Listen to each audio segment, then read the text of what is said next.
Alors dans cette vidéo, nous allons faire la méthode 7 du chapitre 13 sur les équations de droite. Nous allons résoudre des systèmes linéaires de deux équations à deux inconnues par substitution.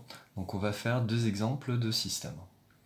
Alors, tout d'abord pour le premier système, donc x moins y égale à 1, 3x moins 2y égale à 4. Donc on a vu dans la méthode 6 que résoudre un système de ce type-là revient à chercher les coordonnées du point d'intersection de deux droites. Donc ici représenté par D1 et D2, étant donné que ces deux équations sont des équations cartésiennes. Et ici on lit x égale à 2 et y égale à 1. Donc c'est ce qu'on est censé trouver à la fin de notre résolution. Donc par substitution, cela signifie qu'on va isoler une des deux inconnues grâce à l'une des deux équations, et on remplacera alors cette inconnue par l'expression trouvée dans la deuxième. Donc concrètement, ça donne quoi? Eh bien avec la première équation, on peut isoler x. En faisant plus y des deux côtés, on aura x égale à 1 plus y. Et maintenant, on va remplacer x par 1 plus y dans la deuxième équation. Donc on aura 3 fois 1 plus y moins 2y égale à 4. Et ici, on fait attention parce que 3 multiplie x, et x c'est 1 plus y. Donc on met des parenthèses autour de 1 plus y. Et maintenant, on voit l'intérêt de cette méthode, car dans la deuxième équation, eh bien, on n'a plus qu'une seule inconnue qui est y. Donc la deuxième équation va nous permettre de trouver y.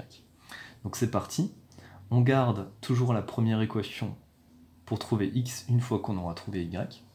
On distribue le 3 dans la deuxième ligne, donc on aura 3 plus 3y moins 2y égale à 4.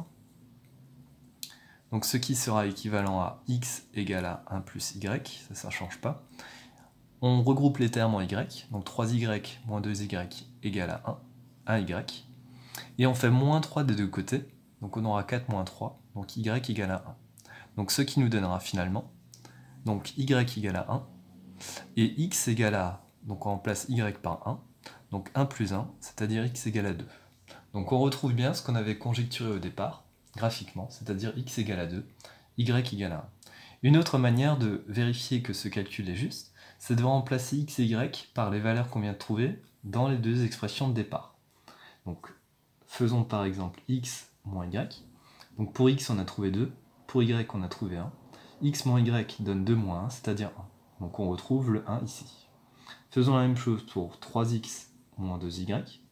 Donc pour x on a trouvé 2, donc on remplace x par 2. Pour y, on a trouvé 1, donc on remplace y par 1. Donc on aura 6 moins 2, c'est-à-dire 4. Et on retrouve bien le 4 qu'on avait ici. Résolvons maintenant de la même façon le deuxième système.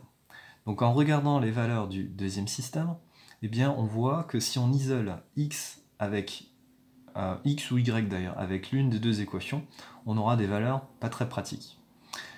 Par contre, si on observe la deuxième équation et les coefficients en facteurs de x et y, on a à chaque fois un multiple de 3. Donc ici, ce qu'on va faire, avant de faire une substitution, avant d'isoler une variable, c'est on va diviser par 3 la deuxième équation. Donc on aura alors la chose suivante.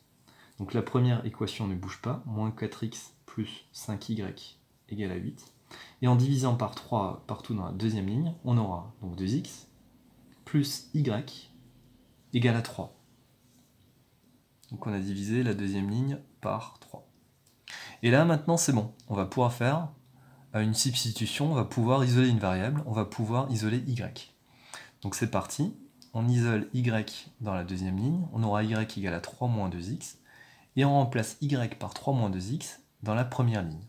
On aura alors donc moins 4x, plus 5 fois 3 moins 2x, égale à 8.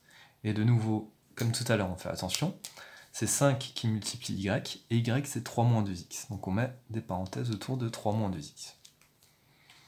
Et là maintenant, on se rend compte qu'on n'a plus que des termes en x dans la première ligne. Donc c'est parti, on simplifie. On aura donc moins 4x, on distribue le 5, plus 15, moins 10x, égale à 8. On garde la deuxième équation qui nous permettra de trouver y. On aura alors, donc en regroupant les termes en x, moins 4x, moins 10x, donc moins 14x. Et en faisant moins 15 des deux côtés, on aura donc 8 moins 15, Donc moins 14x égale moins 7. On garde la deuxième équation qui nous permettra de trouver y une fois qu'on aura trouvé x. Et là, on y est presque. Pour avoir x, eh bien, on divise par moins 14 des deux côtés. Donc on aura x égale à moins 7 sur moins 14, c'est-à-dire 1 demi, c'est-à-dire 0,5. Et on remplace x par 0,5 dans la deuxième équation pour obtenir y. Donc on aura alors y égale à 3 moins 2 fois 0,5. 2 fois 0,5 ça donne 1. Donc on aura 3 moins 1, c'est-à-dire 2. Et on peut vérifier ce résultat graphiquement en affichant donc D1 en rouge la représentation graphique de la première équation, D2 en vert la représentation graphique de la deuxième équation, et on trouve les coordonnées du point d'intersection qui sont x égale à 0,5, ce qu'on vient de trouver, et y égale à 2. Une petite remarque par rapport à la méthode 6. Pour n'importe quel système, on peut soit résoudre le système par substitution ou par combinaison linéaire. Ces deux systèmes, on aurait pu aussi les résoudre par combinaison linéaire, on trouve le même résultat à la fin.